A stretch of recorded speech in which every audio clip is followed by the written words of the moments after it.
This is Sportscentre. Hey, I'm Marissa Roberto, and this is your Sportscentre presented by Montana's Barbecue and Bar. Over in the NHL, we've got an all-Canadian matchup between the Winnipeg Jets and the Montreal Canadiens. And in terms of league standings, these two teams have had pretty opposite seasons. As Winnipeg is at the top of the West, while Montreal is fighting for a wildcard spot in the East. But there is one thing they've got in common. They both got players right in the mix for some major awards. As Lane Hutson and Connor Hellebuyck both could take home some major hardware this season. Looking first at Hutson, he's been scoring at an incredible rate for the Habs. As entering today, he leads all rookies in scoring. This is impressive on its own, but it's even more impressive when you factor in Hudson's position. And if he can hold on to this lead, he'd become just the fourth defenseman to lead rookies in scoring in the last 90 years. You heard that right, 90 years, 90! There's obviously a lot of season left to be played. But if he can keep up this kind of scoring, and if Montreal can somehow sneak into the playoffs, don't be surprised if we see Hutson take home the Calder. On the other side of things, Connor Hellebuyck is having a dominant season in net. Fandor has him as a lock for the Vezina, but he's also in conversation for the Hart Trophy. And just like a defenseman leading rookies in scoring, seeing a goalie take home the Hart would be historic. But Hellebuyck is in as good of a position as any goalie to take home the award, as his 2.02 goals against average would be better than every goalie in their Hart Trophy winning season. And that is, of course, except for Carey Price.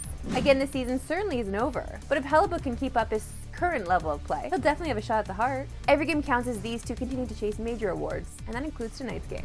But with both Hutson and Hellebuyck motivated to keep producing, this should be an excellent matchup. And TSN has viewers in the Habs and Jets regions covered. You can catch the action at 7 p.m. Eastern, 6 Central.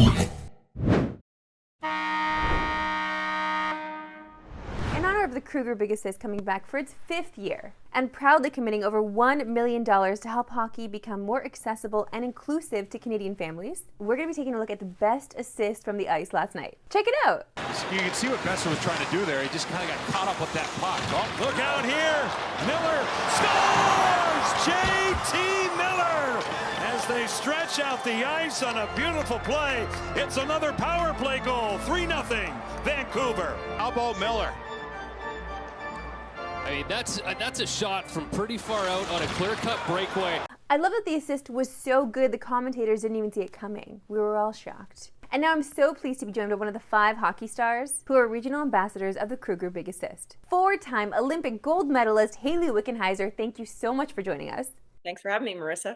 How did you become involved with the Kruger Big Assist program? Well, I work with Kruger Big Assist now for a couple of years, and I do a lot of work in the minor hockey space and trying to develop hockey.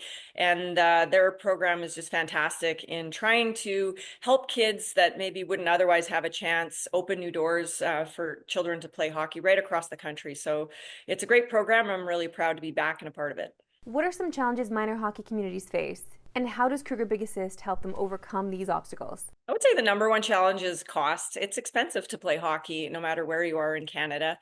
But we also have, declining numbers in enrollment in different areas, different demographics, new Canadians coming to the country. And there are some significant barriers just with even playing the game itself.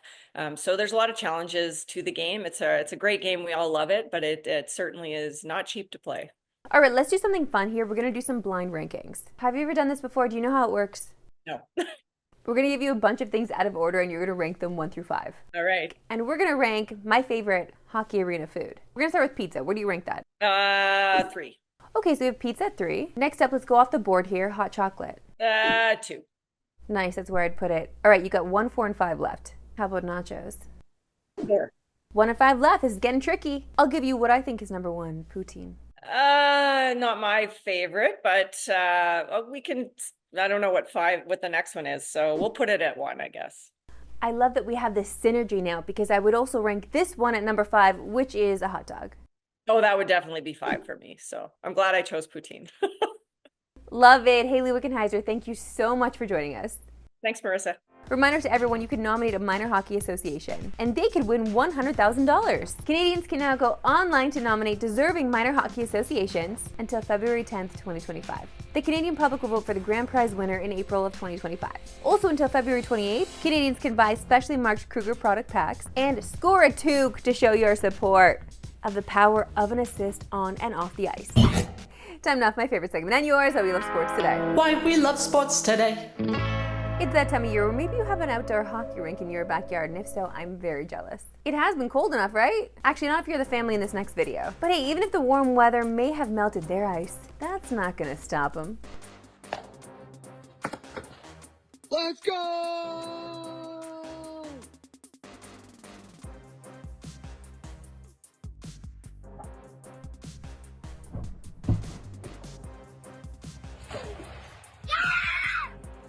Showtime! I mean, that's just using your resources wisely. Why would you set all that up just to take it down again? Leave it all year round. It's Tuesday, so you know what that means. It's time for another edition of Anytime Goal Scorer, and I don't know if you know this, but we've been on quite a streak.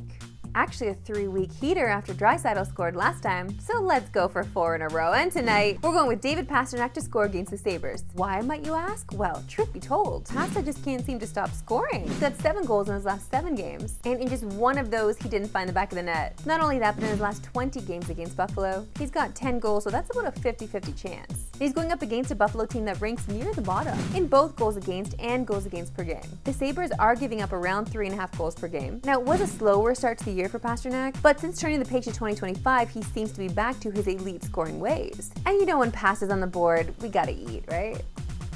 That's it for me today. We'll see you right back here tomorrow at 3 Eastern, no Pacific. Have a good one.